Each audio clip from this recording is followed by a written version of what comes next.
Hello दोस्तों, कैसे हैं आप सब। आज की हमारी कहानी है झूठा पति। दोपहर के 3 बज रहे थे। घर का दरवाज़ा खुला हुआ ही था। मीरा हॉल में बैठकर खाना खा ही रही थी। अभी पहला निवाला मुंह में लिया ही था कि घर के बाकी सदस्य चेहरे पर उदासी लिए घर में घुसे। मीरा ने अपना खाना जारी ही रखा। मीरा को इस तरह खाना खाते देख सासू माँ ने ताना कसा, यहाँ तो हम सबका खाना छूट गया है और इसे देखो, आराम से बैठकर खाना खा रही है। यही होते हैं बहुओं के लक्षण। मीरा ने उनकी बात को सुना अनसुना किया और अपने खाने पर ही फोकस रखा। सासू माँ ने हाथ नचाते हुए कहा, यह कर्जा उतारने के चक्कर में मेरे और छोटी बहू के सारे गहने बिक गए। हमारी जान मुंह को आ रही है और इसे देखो, कोई फर्क ही नहीं पड़ा। खाने में देखो, हलवा पूरी खा रही है। पहली बात तो यह है कि इस घर में क्या होता है मुझे नहीं पता। दूसरी बात, मेरी इच्छा मुझे क्या खाना है। और रही बात आपके गहने बिकने की, तो मैं क्या कर सकती हूँ। ये तो आप लोगों के ही कर्म हैं जो लौट कर आए हैं। मीरा का इतना कहना था कि सासू माँ कुछ कहना तो चाहती थी, लेकिन मयंक ने इशारा कराकर चुप करा दिया। मीरा खाना खाकर अपने बर्तन रसोई में रखने गई।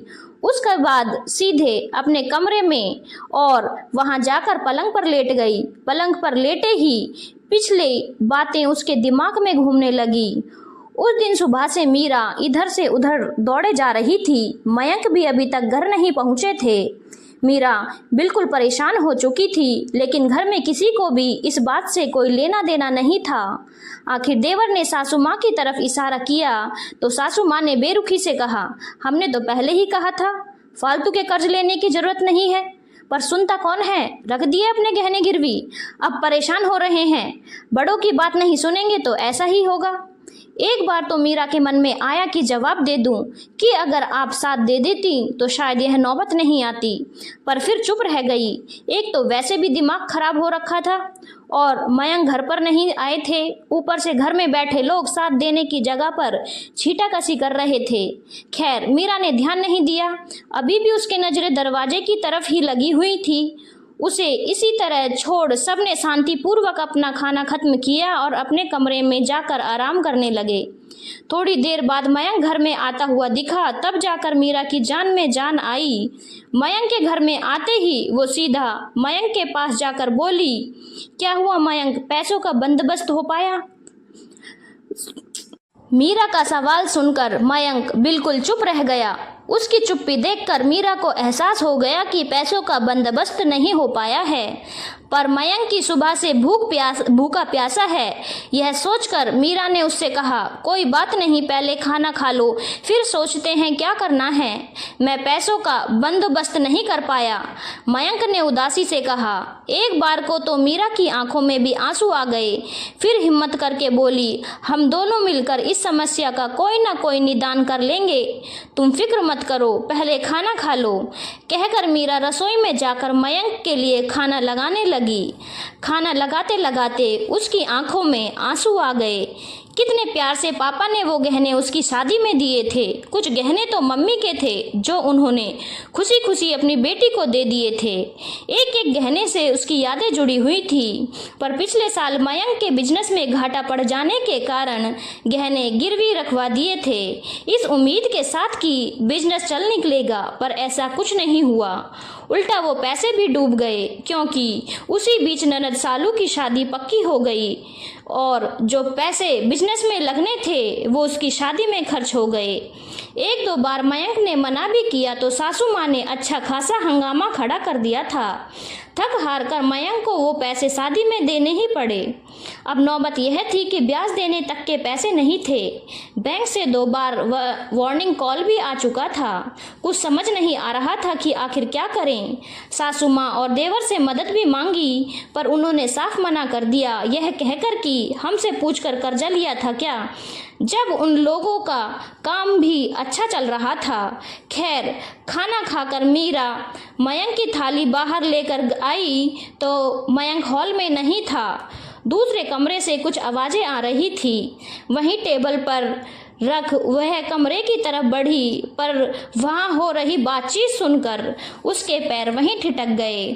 सासू माँ, पति और देवर की बातें सुनकर ऐसा लगा कि किसी ने पैरों में जंजीर बांध दी हो। कहाँ घूम रहा था इतनी देर से मयंक? कुछ नहीं माँ, बस आज अपनी पसंद की मूवी देखने गया था, पर पता नहीं क्यों मीरा के लिए थोड़ा बुरा लग रहा है। अब हम कर क्या सकते हैं? अपने पापा के इलाज के लिए तो अपनी एफडी दे दी, पर ननद की शादी के लिए पैसे ना निकले। क्या हुआ? उसके पापा तो मर गए और पैसे डूब गए। हाँ, अगर भाई के बिजनेस के घाटे का बहाना न किया होता तो भाभी गहने भी न देती। हाँ, एक पत्नी अपने पति के लिए कुछ भी करने को तैयार रहती है। उसे तो लग रहा है कि गहने गिरवी रखे हैं, पर उस बेचारी को क्या पता कि उसके गहने तो कब के बिक चुके हैं। अगर एफडी ननद की शादी के लिए दे देती तो गहने तो कम से कम रह जाते। मीरा ने अचानक कमरे का दरवाजा खोल दिया। एक पल के लिए तो सबकी बोलती बंद हो गई। थोड़ी देर पहले जिन आंखों में नीर भरा हुआ था, अब उनसे अंगारे बरस रहे थे। कमरे में पहुंचकर सबसे पहले मयंक के गाल पर थप्पड़ रसीद किया। तुम पति हो मेरे? बोलते हुए शर्म आ रही है। मेरे अपनेपन और प्यार का यह सिला दिया तुमने। मेरी भावनाओं को इस तरह अपमानित किया तुमने। बस कर बहू, तेरी हिम्मत कैसे हुई मयंक पर हाथ उठाने की? अभी घर से धक्के मारकर निकाल दूंगी तुझे। बाप तो रहा नहीं, भाई भाभी देखते हैं कितनी जगह देंगे तुझे तेरे मायके में। चुप कर बुढ़िया, तेरी हिम्मत कैसे हुई मुझे बहू कहने की? मीरा के मुंह से इस तरह की भाषा सुनकर सब चौंक गए। यह कैसे बात कर रही हो तुम मम्मी से? सास है वो तुम्हारी, भाड़ में गया मान सम्मान। और तुम्हें क्या लगता है मैं मायके जाकर बैठूंगी? कभी सोच भी मत लेना। इसी घर में रहूंगी और तुम्हारा सुख चैन बर्बाद करूंगी। हाँ, देखती हूँ कैसे रहती है घर में। अब तो तेरा दाना पानी उठ गया इस घर से, सोचना भी मत, क्योंकि जो तुम लोगों ने काम किया है ना, उसे फ्रॉड कहा जाता है। और अगर मैंने कानूनी एक्शन लिया ना, तो मैं उसको साबित भी करके दिखा दूंगी, क्योंकि आपने किसी बैंक से लोन नहीं लिया, तो आपके पास ऐसा कोई पेपर्स भी नहीं है। पढ़ी लिखी हूँ, कानूनी दाव मुझ पर भी आते हैं। इसके अलावा पूरे समाज में थू थू होगी वो अलग, मुझे फर्क नहीं पड़ेगा, क्योंकि बेशर्म लोगों के घर में रहना है तो बेशर्म बनना ही पड़ेगा। वहां से मीरा सीधे पुलिस थाने गई और सबसे पहले उसने थाने में लिखवाया कि अगर मुझे कुछ भी होता है तो उसके लिए जिम्मेदार मेरी ससुराल वाले होंगे। आज भी मीरा उसी घर में रहती है, उन लोगों की नाक के नीचे। पूरा परिवार एकजुट है, पर वो अकेली। पर अब वो हर चीज करती है जो उसे पसंद है। दोस्तों, किरदारों के नाम बदल गए हैं, पर यह एक सच्ची घटना पर आधारित कहानी है। उस लड़की की हिम्मत की वाकई मैं दाद देती हूँ जिसने इतना बड़ा फैसला कर लिया, लेकिन कभी कभी डर भी लगता है उसके लिए। क्या वो ससुराल में सुरक्षित है? पर उसकी मुस्कुराहट हमेशा यही कहती है, आप डरो मत, मैं सुरक्षित हूँ और अब मैं किसी से डरती नहीं। आज वो अपने पैरों पर खड़ी है, किसी की मोहताज नहीं है। धन्यवाद दोस्तों। अगर आपको कहानी अच्छी लगी हो तो चैनल को लाइक, शेयर और सब्सक्राइब करना ना भूलें।